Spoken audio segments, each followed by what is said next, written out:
School's back in session, but the dog days of summer are still with us. I'm Tony with Clarkson Santoro, and this is our real estate update for the week of Friday, August 22nd.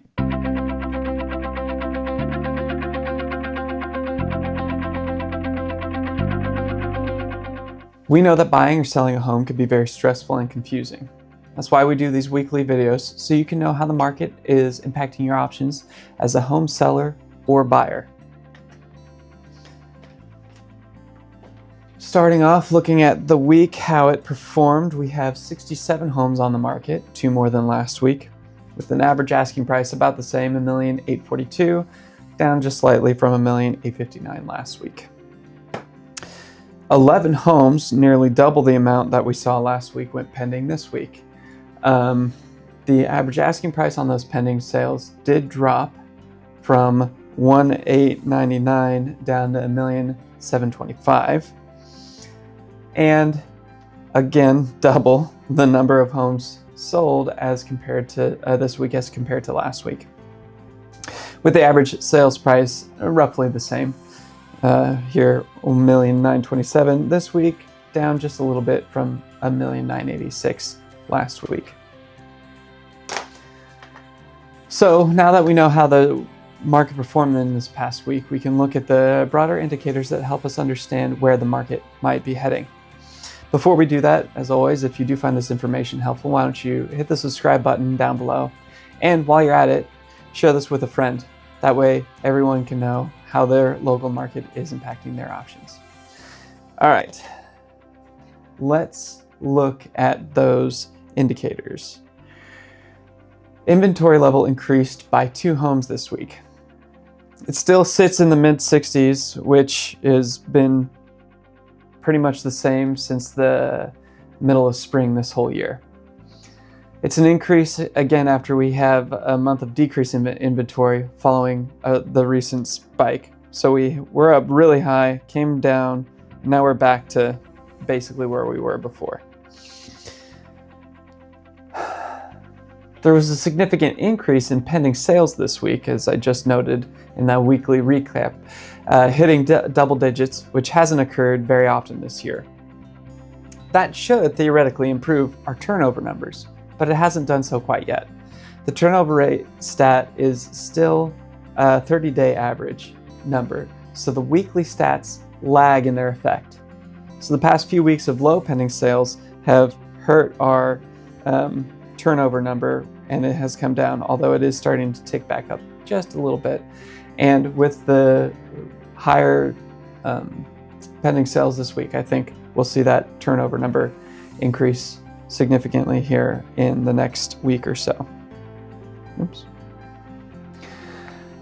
The over-under number improved a little this week also, creeping back towards the middle line.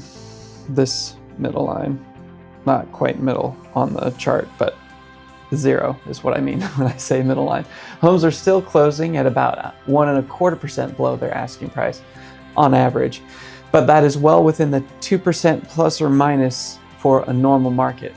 In other words, the over-under numbers aren't leaning strongly in a buyer's direction anymore like they were, and are returning to a more of an equilibrium. The average sales price fell a little this week again. This will remain a fairly volatile stat as we continue to see low sales volume. Any significant difference in the sales price week to week will throw the stat off significantly. The average asking price of the current pending inventory indicates that the average sales price will increase again soon. But you see, we've had a lot of significant spikes and valleys over the past few months, and that is mostly due to the very low inventory, therefore, or sales volume, therefore the small sample size, which the average can be swayed by. The stock market had significant growth this week. That didn't really translate to the growth in the tech equities that we usually see. The QQQ fund dropped a few percentage points last week.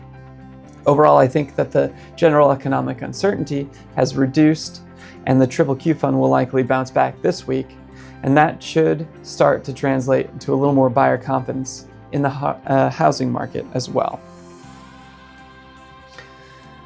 And as always, here we are at interest rates.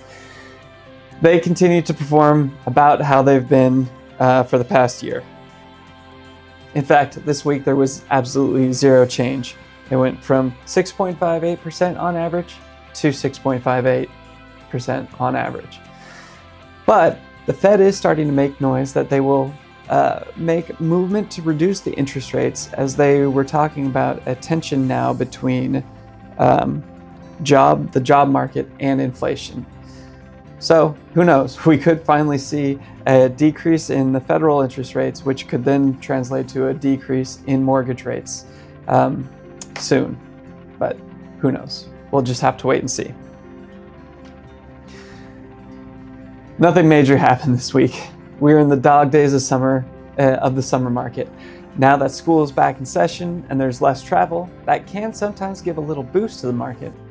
Another thing that might produce a boost in the market are homes that have been sitting on the market for a while, choosing to come off of the market and try again at a later date.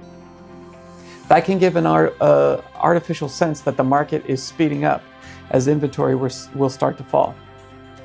Artificial or not, it gives the impression of buyers that the market is picking up pace, which can then cause people to make a more proactive and decisive, be more proactive and decisive when evaluating if they want to make that purchase on that home or not, which in turn can start to increase the rate that we see turnover in the market pick back up.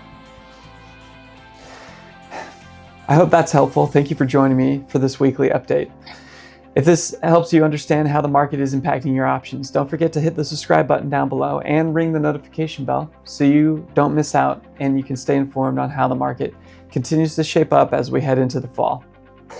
And if you have any questions about how you can navigate the stressful and often confusing process of selling or buying a home, leave a comment down below or reach out to us directly. We're here to help guide you every step of the way. Thank you for joining me, and we'll see you at the end of the week with a new update.